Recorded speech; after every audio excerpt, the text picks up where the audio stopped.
La 8e édition des Journées de l'économie autrement, c'est une quarantaine d'événements sur 2 jours. C'est également une centaine d'intervenants qui se rencontrent et qui viennent d'horizons très différents. C'est à la fois des universitaires, des leaders syndicaux et des citoyens engagés qui se retrouvent pour échanger. Les JEA, c'est un événement grand public, donc ouvert à tous. Depuis quelques années, l'économie sociale et solidaire prend une place de plus en plus importante et offre véritablement des alternatives à qui souhaiterait donner du sens à sa vie professionnelle. Je participe au JEA parce que ça a été proposé par mon directeur de master, Timothée Duverger. On y a vu avec ma classe une opportunité pour nous de se retrouver pour discuter, penser, réfléchir tous ensemble à construire le monde de demain. Les JEA, ça m'a permis de rencontrer des acteurs et des actrices de l'ESS, comme les coopératives, les mutuelles, les associations. Et c'était aussi dans une dynamique professionnalisante, en fait, de voir quel métier on pouvait faire directement après notre master.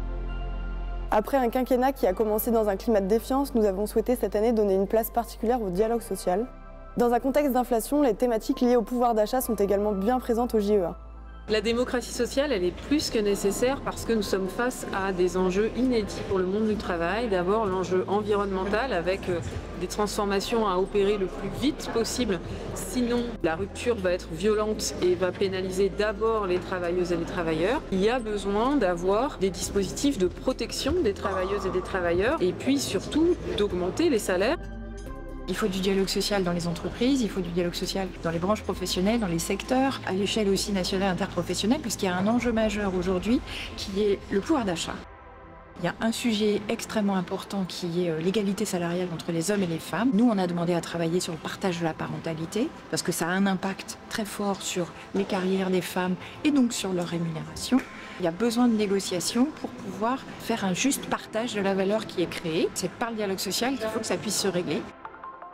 Au-delà des sujets purement économiques, les JEA sont également l'occasion de réfléchir à de nombreuses thématiques, qu'elles soient écologiques ou sociales.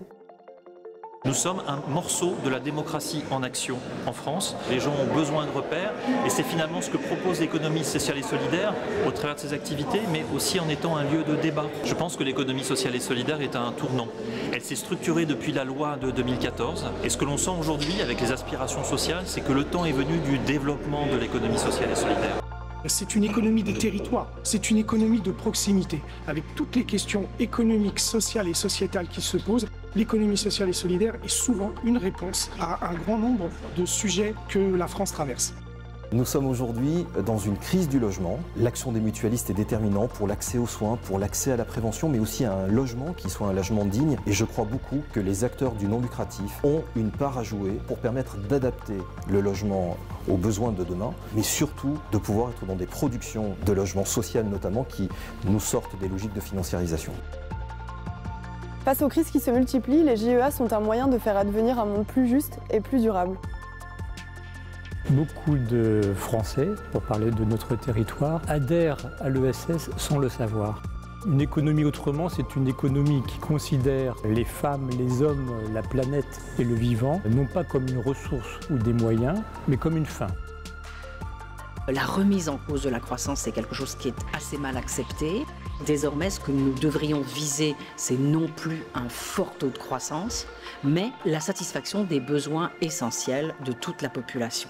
On essaye de satisfaire les besoins des personnes, et puis peut-être que ça donnera de la croissance ou pas de croissance ou de la décroissance, mais on arrête de regarder ça. Et cet indicateur, le produit intérieur brut, eh bien, il faudrait qu'on soit capable de l'enserrer dans l'empreinte carbone et un indice de santé sociale pour maintenir en quelque sorte notre production dans des limites raisonnables.